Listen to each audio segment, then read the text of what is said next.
Imaginez une famille où chaque enfant grandit non seulement avec l'amour et les soins des parents, mais avec la sagesse d'avoir du travail, d'une responsabilité, d'être indépendant et ce genre de choses. C'est l'épisode numéro 12 de la série de mes vidéos sur l'éducation des enfants et dans cette vidéo, je vais parler de ce sujet. Apprendre à nos enfants de devenir indépendants, d'avoir du travail, d'accepter une responsabilité dans la famille. Restez avec moi, je vous explique.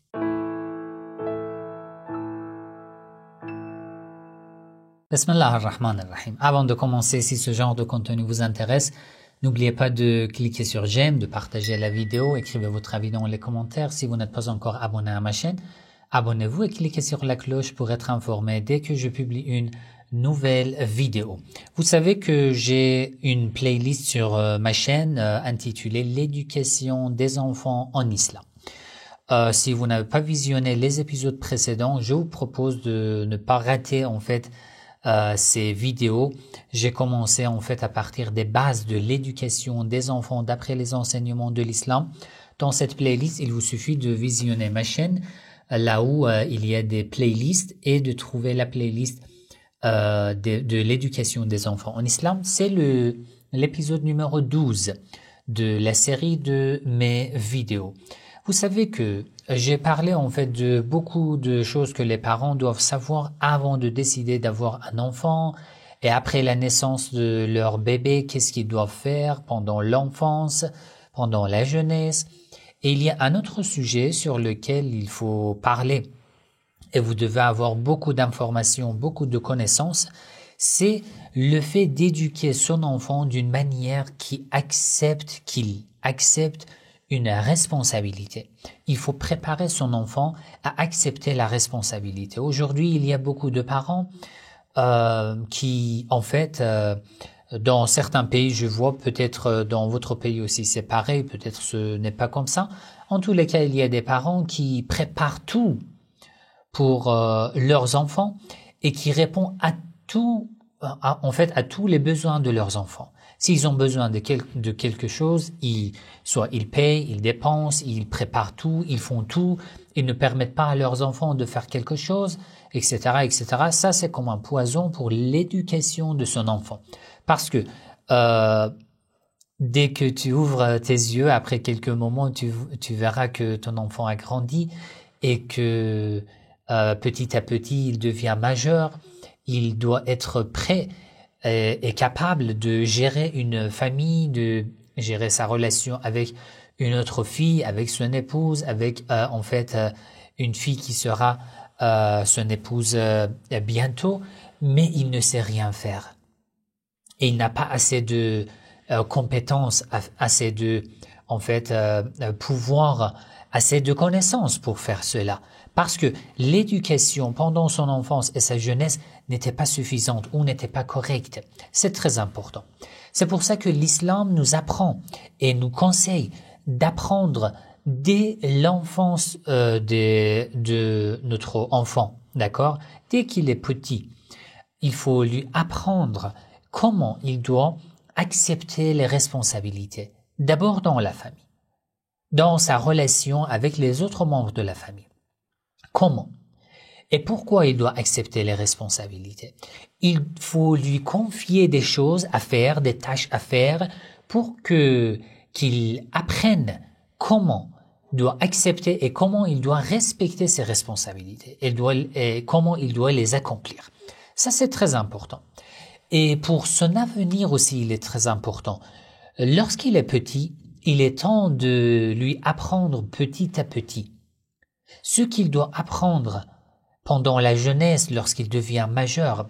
Vous savez que dans le Coran, il y a plusieurs versets comme le verset 39 de la sourate 53, An-Najm, Allah dit « Wa an laysa lil insani illa ma sa'a » En vérité, l'homme n'obtient que le fruit de ses efforts. D'accord.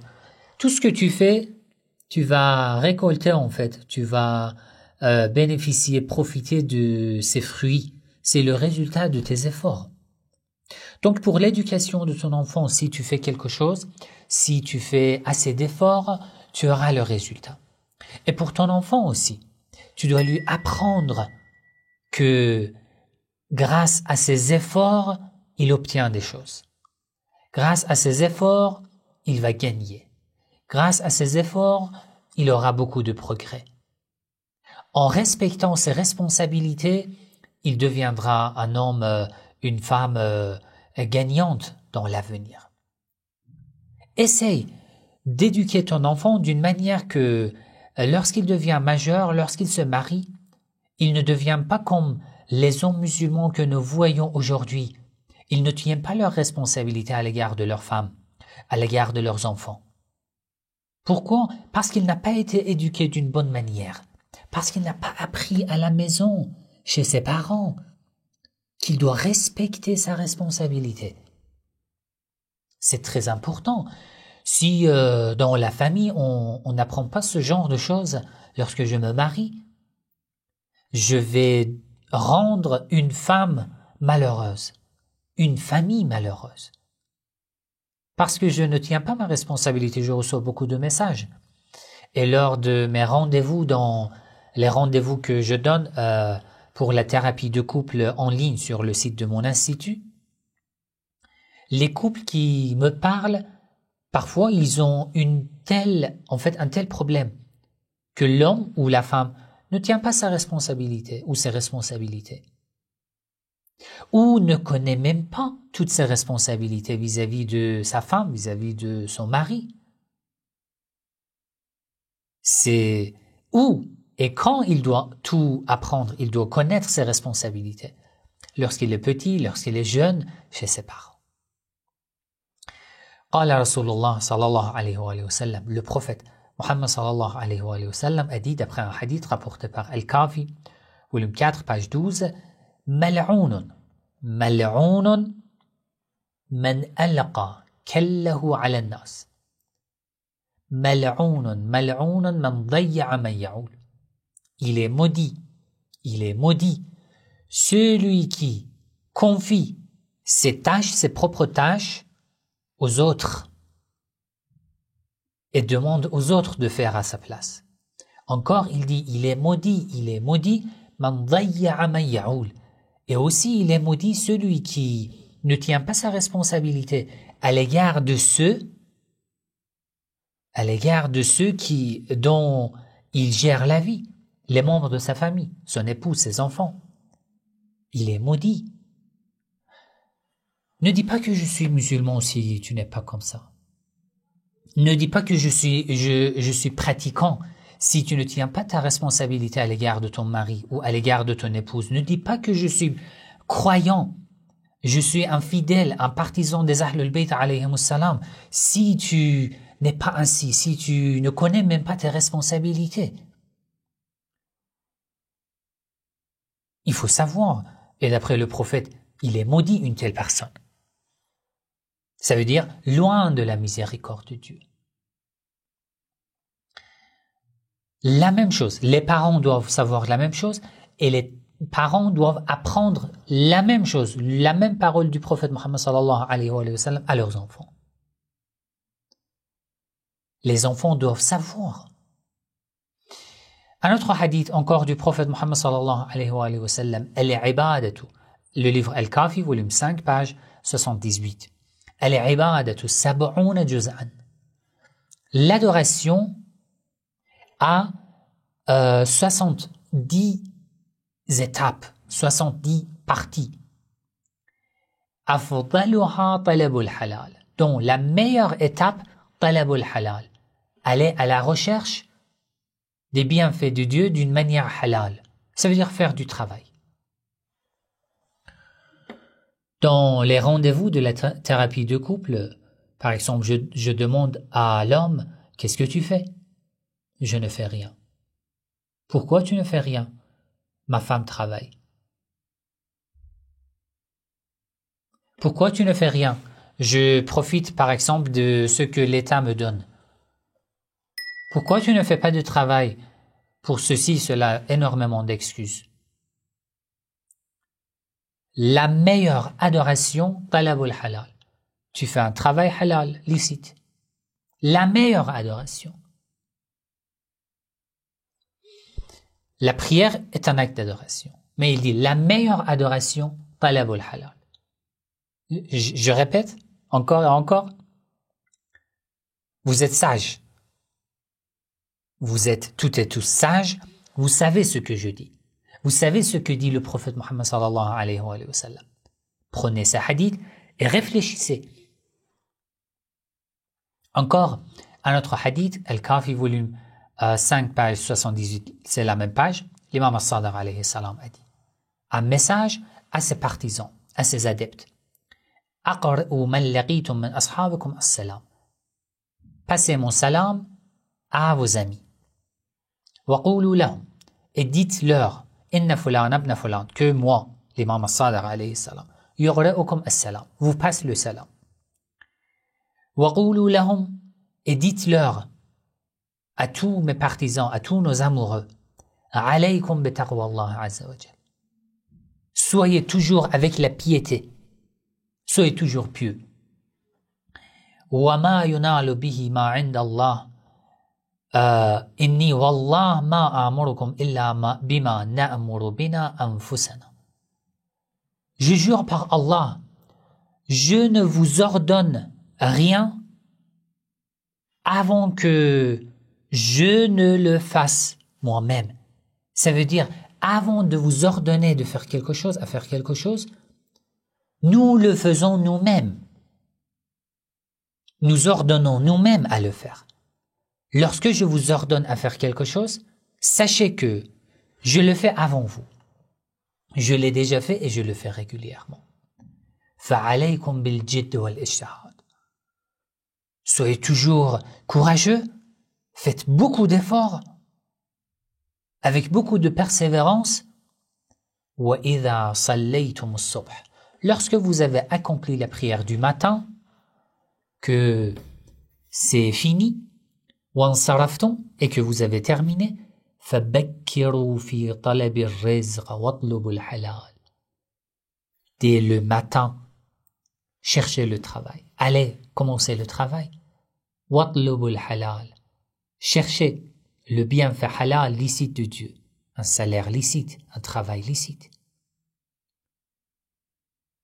Non, je dois réciter le Coran. J'ai un programme. Après la prière du matin, je récite par exemple 1 heure du Coran, des invocations, je regarde vos vidéos Sayyed, etc., etc., ce genre de message que je reçois. Après la prière du matin, Bakkiru fi talab al-rizq. Allez chercher l'argent, talab al-rizq, le bienfait de Dieu. C'est pour ça que dans les séances, les rendez-vous de la thérapie de psychologues musulmans que je donne sur mon site, au début, je vous demande quel est ton programme lorsque tu te réveilles jusqu'au soir que tu dors. Donne-moi ton programme. La plupart des personnes qui ont beaucoup de problèmes dans leur vie, soit célibataires, soit mariées, n'ont pas un programme déjà particulier. Il y en a certains qui sont très pratiquants et sacrifient beaucoup de temps à faire des actes d'adoration, mais négligent leurs responsabilités dans la famille. Le programme, c'est important. Après la prière du matin, Bakkiru fi talab al-rizq watlubu al-halal. Allez chercher le travail, commencez le travail. فَإِنَّ اللَّهَ عَزَّ وَجَلَّ سَيَرْزُقُكُمْ وَيُعِينُكُمْ عَلَيْهِ. Allah vous aidera et vous donnera assez de bienfaits. Ce n'est pas possible de dire que je suis musulman, mais bon, je suis paresseux, je n'ai pas assez de courage, je fais rien. Mais quel islam vous suivez? C'est important. Un autre hadith de l'imam al-Baqir alayhi salam, Al-Kafi, volume 5, page 85. Inni la abghidu ar-rajul. Je déteste un homme. An yakuna kaslan ou kaslanan, les deux. Qui soit paresseux. Il n'a pas de courage, il ne travaille pas. inni la abghid. Certes, je déteste un tel homme. Kaslan an amri dunya, il est paresseux vis-à-vis de ce qui est lié à sa vie dans l'ici-bas et non sa religion dans l'ici-bas. An amri dunya wa man kasila an amri dunya fahuwa an amri akhiratihi aksal. Celui qui est paresseux, qui ne fait pas assez d'efforts pour ses responsabilités dans l'ici-bas, il sera paresseux pour sa pratique religieuse, pour ce qui appartient à sa vie dans l'autre monde. Si tu veux être gagnant dans le paradis, dans l'au-delà, déjà, respectes-tu ta responsabilité, tes responsabilités qui appartiennent à ta vie dans l'ici-bas ou non? Ta femme est heureuse? Tes enfants sont heureux ou non? Alors, tu dois apprendre la même chose à ton enfant. La même chose. Dès qu'il est petit. L'imam As-Sadiq alayhi salam a dit dans le même livre, Al-Kafi, volume 5, page 88, Al-Kaddu ala ayali, celui qui fait beaucoup d'efforts pour sa famille, son épouse, ses enfants. Beaucoup d'efforts. Quel mujahidi fi sabilillah. Il est comme quelqu'un qui fait le djihad dans le chemin de Dieu. Dans le chemin de Dieu, il fait le djihad. Alors, comment je dois apprendre tout cela à mon enfant? Dans les épisodes précédents, je vous ai dit, par la parole, ce n'est pas suffisant, tant qu'il ne voit pas la même chose dans mon comportement. Je dois être ainsi pour que mon enfant aussi apprenne. C'est important. Certains d'entre nous qui sont très pratiquants, parfois ils apprennent d'une mauvaise manière la religion. La religion n'est pas seulement le jeûne, la prière, les ziyara, la visite pieuse, le pèlerinage, la récitation du Coran, aller à la mosquée. Ça, c'est une petite partie de la religion. Mais qu'est-ce que vous avez fait pour la meilleure adoration? Ce dont je vous ai parlé dans le hadith de l'imam. C'est ça que l'enfant aussi doit apprendre de ses parents. Et imaginer son avenir. Lorsqu'il est jeune, il apprend comment gérer plusieurs personnes, comment gérer même, en fait, des petites tâches. Ensuite, petit à petit, ça grandit. Bien sûr, ce que tu lui confies, ça doit, convenir avec son âge.